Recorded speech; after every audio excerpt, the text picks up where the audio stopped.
ইনকেলাব মঞ্চের মুখপাত্র শরীফ ওসমান হাদির হত্যাকাণ্ডকে ঘিরে উত্তাল হয়ে উঠেছে বাংলাদেশ। এই ঘটনার রেশ ধরে দেশের বিভিন্ন এলাকায় ভাঙচুর, অগ্নিসংযোগ ও সংঘর্ষের খবর সামনে আসছে।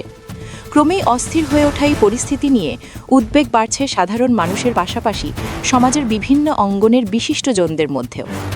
এই তালিকায় এবার যুক্ত হলেন অপার বাংলার জনপ্রিয় অভিনেতা দেব। সাম্প্রতিক সহিংসতা ও অস্থিরতা নিয়ে প্রকাশ্যে শান্তির বার্তা দিয়েছেন তিনি।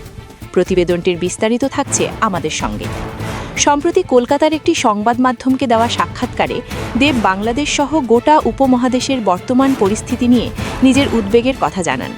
তিনি বলেন, সাম্প্রদায়িক পরিচয়ের ঊর্ধ্বে উঠে মানুষের মধ্যে শান্তি, সহাবস্থান ও মানবিক সম্পর্ক গড়ে তোলাই এখন সবচেয়ে জরুরি। ধর্ম কিংবা জাতিগত বিভাজন কোনো সমস্যার স্থায়ী সমাধান হতে পারে না বলেও মন্তব্য করেন এই অভিনেতা। দেবের ভাষায় তিনি ঈশ্বরের কাছে প্রার্থনা করেন মানুষ যেন শান্তিতে থাকতে পারে। কেউ হিন্দু, কেউ মুসলমান, কেউ খ্রিস্টান, এই পরিচয়গুলো যেন মানুষে মানুষে বিভেদের কারণ না হয়।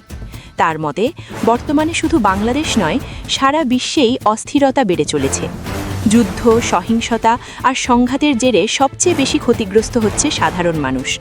দক্ষিণ এশিয়াতেও এর প্রভাব স্পষ্টভাবে অনুভূত হচ্ছে বলে মনে করেন তিনি। বিশ্ব পরিস্থিতি নিয়ে কথা বলতে গিয়ে দেব বলেন, পৃথিবীর বিভিন্ন প্রান্তে একের পর এক যুদ্ধ চলছে।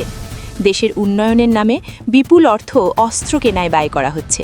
অথচ সেই অর্থ যদি শিক্ষা, স্বাস্থ্য কিংবা মানুষের জীবনমান উন্নয়নে ব্যবহার করা হতো, তাহলে সমাজ অনেকটাই উপকৃত হতো। তার মতে এই যুদ্ধকেন্দ্রিক চিন্তাভাবনা শেষ পর্যন্ত মানব সভ্যতার জন্য ভয়ঙ্কর বার্তা বয়ে আনে। নিজের ভয় ও আশঙ্কার কথাও লোকাননি দেব। তিনি বলেন, কখনো কখনো খবর দেখে মনে হয় এই অস্থিরতা হয়তো আরও বড় সংঘাতের দিকে এগিয়ে যাচ্ছে। ভারত বাংলাদেশ, ভারত পাকিস্তান কিংবা ভারত চীনের মধ্যে সম্ভাব্য উত্তেজনার আশঙ্কাও প্রকাশ করেন তিনি। তবে এসব সংঘাতকে তিনি কোনোভাবেই কাম্য মনে করেন না বলে স্পষ্ট করেন। মানুষের মৌলিক চাহিদার প্রসঙ্গে দেব বলেন, আসলে মানুষের চাওয়া খুব সাধারণ।